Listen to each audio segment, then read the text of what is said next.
Okay, good day everyone. So here comes again with our lesson 2 in our subject, the introduction to philosophy of the human person, which titled The Human Person is a Social Animal. So the sub lesson is the shape of society 2.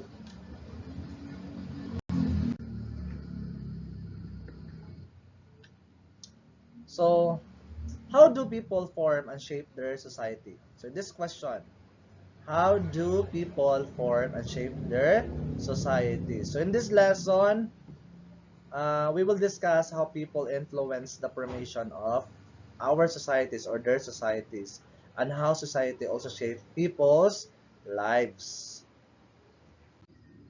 So according to Plato, his famous dialogue, The Republic, features Socrates as the main character and discusses the connection between justice and happiness. So the Republic highlights that if a man is just in the world, he can be happy. That's according to Plato. The, the tripartite theory of the soul or the appetitive. So the appetitive part found in the stomach. So means kaon ni siya no, nasa stomach. So is responsible for person yearnings. It also includes the thing that individual wants but does not need. It is the non-rational part of human. So examples of yearning food, water, air, and the other essentials. So example of things a person does not need but has an appetite at the latest bag, branded shoes, and the trending clothes of the year. Kana mga sabay sa uso, no? That's the appetitive. Kinahanglan ano siya, di na ka siya kinahanglan, no? Murag extra pa na siya. So that the tripartite theory of the soul or the spirited.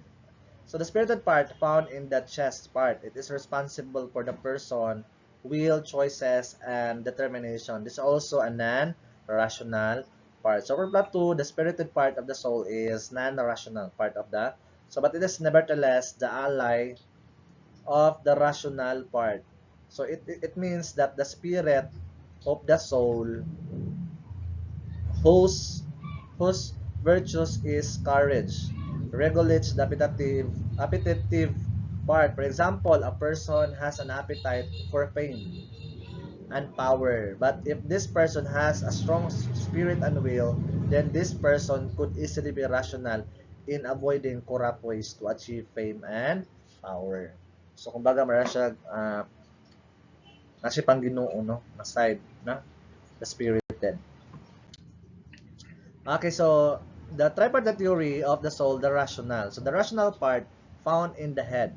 So it is responsible for a person, reasons, and understanding. So this part of the soul allows a person to make sound judgment and decide carefully in the different matters. So the rational part is responsible for making sound judgment and decision. So Plato believes that there is part that is dominant in every person. So it dictates its function in a particular group or society. So the application of tripartite theory or of soul in the society. First is three class in the society. So three class daw in the society.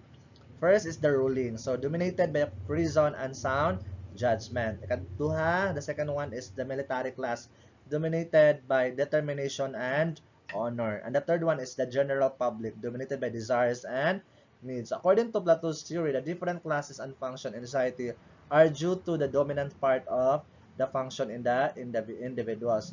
For example, lawmakers and other governing authorities belong to the rational group. In contrast, those who protect the peace and order in our country and who go to the battlefield whenever war arises as soldiers and police belong to the spirited group. Most of us need protection, security, food, water, and clothing. Thus, they belong to the appetitive group. So, in the functionalism, according to Emil Durkheim, no? Functionalism looks at society as a system where each part of has a rule and a function. So, and this part must work together to ensure balance and order.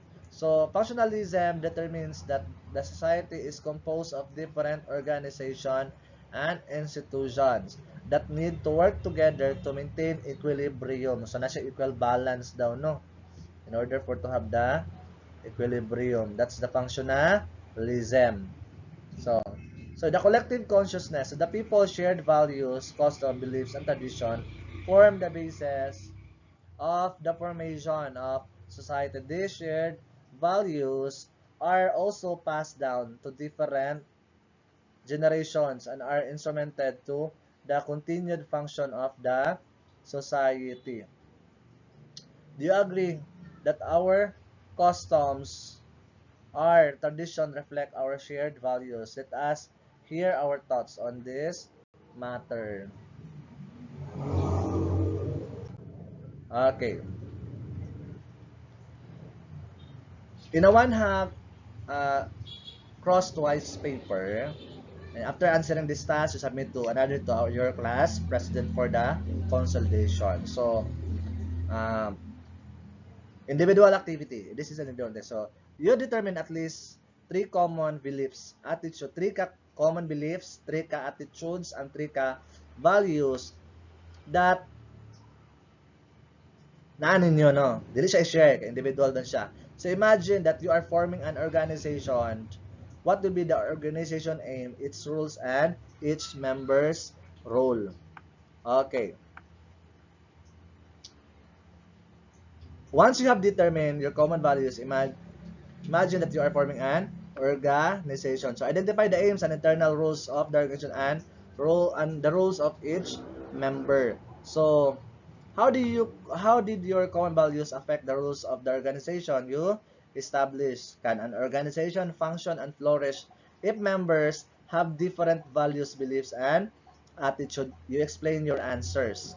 Why is having a social role necessary when you become part of a society, and how does being part of a particular community will help you find meaning and purpose?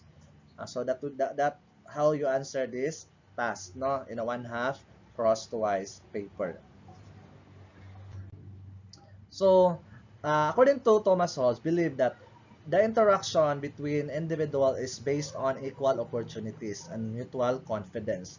Individuals always want to belong to a society where they can live their life to the fullest, express their knowledge, talents, and skills, and do so peacefully with other members. So the space of the role in this is coming by shaping settings. Can you recall? So wait. So Thomas also offered an explanation of the role of individuals in forming and shaping the society. So can you recall his ideas on social contract and human freedom, and try to connect them with these views presented on the slide? And that would be the end of our discussion. Goodbye, everyone.